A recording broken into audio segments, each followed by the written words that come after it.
I'm here for the entertainment all week, presenting Screen on the Green on the East Side, and they're playing the Players Club.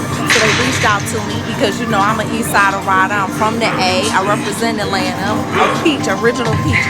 So I'm here, you know, hosting this event, and I know it's going to get bigger and stronger and better. So I'm excited to be, you know, an originator and a trailblazer and be here to kick this off.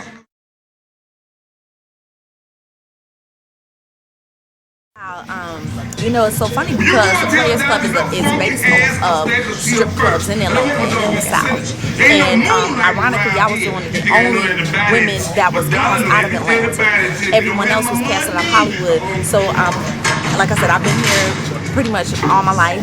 And they were having auditions at this place called the Catfish Station. They were having auditions at this place called the Catfish Station. And, you know, people were like, you better go, you should go audition. But I was a rapper. I was really just trying to get in front of Cube so I could rap. And so I was like, you know, I'm going to go so I could be on the soundtrack. Here's the thing, it's like, you know, it makes for a good story. People try to say, oh, well, Ice Cube discovered her in a strip club. It's not true. That's not what happened. People think that, you know, I was discovered in a strip club. I wasn't. That's not what happened. It just makes for a good story. Actually, I was working at a law firm, and then I was working on a part-time basis at an art gallery. So I wasn't in a strip club. However, I have several friends that dance. I had several relationships with people who work in strip clubs because in Atlanta, that hasn't been taboo to us for a long time. That was something that's just like a club, like a nightclub we would just go to. They had some of the best food late at night. So I wasn't a stranger to it. It wasn't like crazy for me. So I probably had more experience than a lot of people that were in the film, and so that's where that came from. You know, I cannot say enough good things about Ice Cube because he's really the type of man that he's really a trailblazer of his time. He gives new people opportunities. He went in with the mindset of, I'm going to find 3 new actresses and I'm going to put them on. Not only am I going to find 3 new actresses, but I'm also going to find other talent that maybe have a little bit of experience, may have a little bit of recognition, but I'm going to put them in a mainstream film and try to catapult them to the next level. And so look at Jamie Foxx, Bernie Mac, Terrence Howard, Charlie Murphy, Lisa Ray, myself, Monica Calhoun. The men have been more successful than the women, and I think that has a lot to do with just Hollywood, period. Because if it had been a white film and it was as successful as Players Club, I think that all of the women, our careers would be further along. We would be like Friends. We would be like these women that were in Friends, or, you know, any white film that has been successful. So, you know, it's the balance. It's what it is. But I can't show him more respect for just saying, I'm going to give them an opportunity, and we don't do that anymore nowadays. Like, it doesn't happen as often as it should. Bernie Mac, brilliant, absolutely charming, one of the smartest men I ever met in my life. He wasn't just funny. He's not just this clown. He was brilliant, and we suffered a tremendous loss when we lost him. As far as Lisa Ray, you know, she's a black woman in the business. She's grinding it out. We're different people. We come from different backgrounds. We have a different way about going about things. So people would love to be like, oh, they don't get along, they hate each other. But you're not gonna like everybody, but you gotta respect them. You know what I'm saying? So we're not friends, but I respect her grind. I used to keep in touch with Monica Calhoun on a regular. I love her. She's a darling. She's a fabulous actress. And that's another person that we just don't see enough of. And she sings, she can sing her heart out, but I haven't spoken to her in a while. Jamie and I, when I see him, we're definitely always, you know, cool. But I'm just a different type of being. I'm more to myself. I'm not as mainstream. I'm not as Hollywood. I like to work. I'm not really a fame seeker. I'm a success seeker. You know, I just like to be successful at whatever it is that I do. And I try to do it to the best of my ability. Cube and I, we used to talk on a regular. And he is so funny because I said, you know, you want to do a Players Club part 2? He was like, I will never work with that many women again in my life. And he was like, but you were hella cool. Like he told me, he was like, you were mad cool. I loved it and respect you. But it's just so many women. It was just a lot. And I, you know, hey, that's cool. But I think that it would be awesome because so many people want to see it done. So maybe he won't do it, but maybe he could like endorse it, and then somebody else can pick up the ball and run with it, because we have so many new creative people out there. My homeboy Will Packer and Rob Hardy from Rainforest, I mean, who just did Take It, who did the Twa movies, who gave me another opportunity to do something different and nice. So I say they do it, you know. I say Facebook it. Oh my God, it depends on what day you catch me on. People are like, they're like, is that really you? No, it's not really me, but it, you know, to a certain degree, I think that, you know, everybody has that side of that. Everybody has that bitch. You push them too far, they got that bitch. Mine is probably just probably a little bit more on the surface, closer a little bit to the surface. You know, at first it was an honor, as a pleasure. It still is, because I'm glad, like I was saying earlier, I'm so happy that coming out of Atlanta, being one of the first black actresses to come out of Atlanta and be in a mainstream film, I'm so proud that I did my city proud. You know what I'm saying? Because I come from the era of organized noise. Of Pastor Troy, Jamario, Doodoo Brown. These are the people that I know that I'm like, these are AT aliens. That's what I represent. So I was happy that I represented, you know, Atlanta well in that way. But it's been detrimental to me as far as my career, because people thought that that's really me, and because I'm from Atlanta, they think, oh, that's really how she is, and we can't cast her as a doctor or a lawyer because she's a stripper and she's a crazy bitch and she'll kick somebody's ass. Like, no, that's not me. So it's, you know, it's been a blessing and a curse.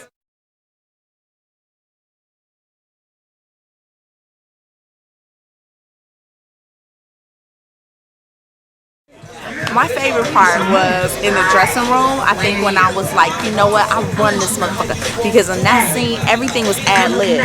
And I remember Q came in, he was like, I just really want this scene to be believable, and I really want her to feel intimidated. And I said, well, I don't want to talk to her about this scene. I just want to come at her like so crazy that she's uncomfortable and is visibly uncomfortable. I don't want to practice it, because if we practice it, she'll know what to expect. So in that scene, every reaction you saw from her, everything you saw from me was just that. It wasn't practiced. There was no words written. He just let me come in and do what I wanted to do. So when I put my finger in her face and she went back, like, that was real, because she was like, I can't believe this bitch put her finger in my face, you know. And I wanted that reaction. So I think that's my favorite part, because it was so raw and it was just so real. It's like, it's all about opportunities. We have so many avenues now where people can hear our voice and we can say what it is we want. And just like they had canceled the game, and then people wrote in and called in and emailed, and they brought it back. And so I think that we as a people, since we have that opportunity, let's really use it to put on TV what we want to see, put in the theaters what we want to see, because it's fewer black shows being made today than were being made in the 80s. It's fewer black quality films being made now than were made in the 90s. Like, where are the set-it-offs? Where are the dead presidents? You know, Tyler Perry, I'm not taking nothing away from him, but why should he be the Walmart of entertainment? We have so many gifted, talented, young black people out here, and it's just like, it's this little tiny group that's doing something. I think that's, we decided to settle, and now with the internet, I think that sometimes we don't use it as a power tool that it can be. And now everybody want to be famous, honey. Everybody want to be damn a celebrity. You know what I'm saying? Everybody is an internet damn model, or a web celebrity. And don't get me wrong, I'm not trying to hate on that, but it's people out there that really are gifted and talented and were born to do this. And this is our livelihood. This is what we do. You know what I'm saying? We're not just doing this, like I said, we're not just doing this for the fame. It's what we really have been, our God-given talent. In this play, Why Did I Get Married? I was in that play before it was a movie. I worked with Tyler before he did film, television, anything. What's funny to me is that what he said to me is he would never do mainstream, because that was just like, that wasn't his thing. So now to see him doing it and doing it to this level, you know, it's like, wow, okay. But you know, because the thing about it is, you know, I'm just an honest person. I speak what I feel is the truth, my truth, and my experience. Tyler is talented at knowing what needs to be done to get in the mainstream. But as far as a talent to be creative, he's not creative. He has creative people around him, and the minute that you, I think, feel that you need to be in the forefront or want to be in the forefront, he kind of backs you up off of him. And so, you know, I feel that I was probably too strong of an entity to work with him on a different level. And so, and that's fine. You know what I mean? That's fine. So, you know, everybody has their day. You know what I mean? So, actually, the Punani Poets, which is on HBO.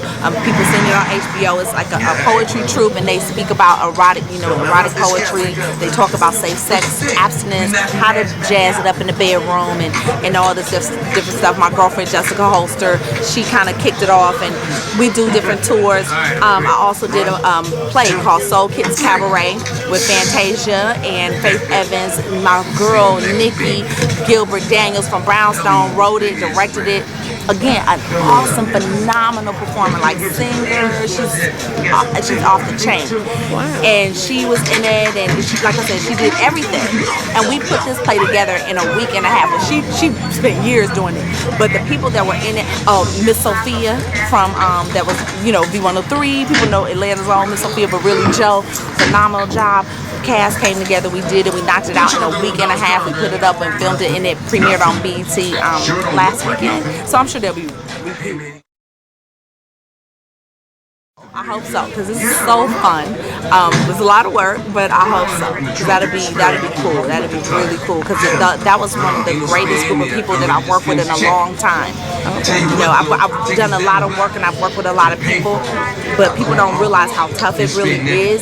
And on plays, I was surprised, because I thought, coming from Players Club, coming from Lockdown with Master P, and things that people think, oh, these gangster rappers, they were such gentlemen, they were so professional.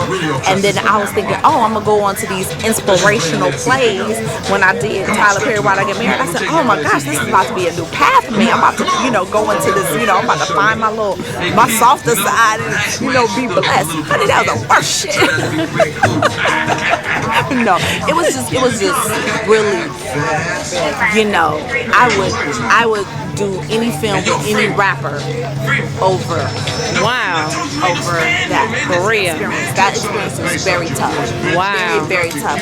People that claim to be so religious and God-fearing, Kelly Price, the most evil people. Wow. So it's interesting. Wow. This business is very interesting. It's more interesting than people know. Wow. And the reason you'll see more of me is because I'm too honest, and they don't want that out there.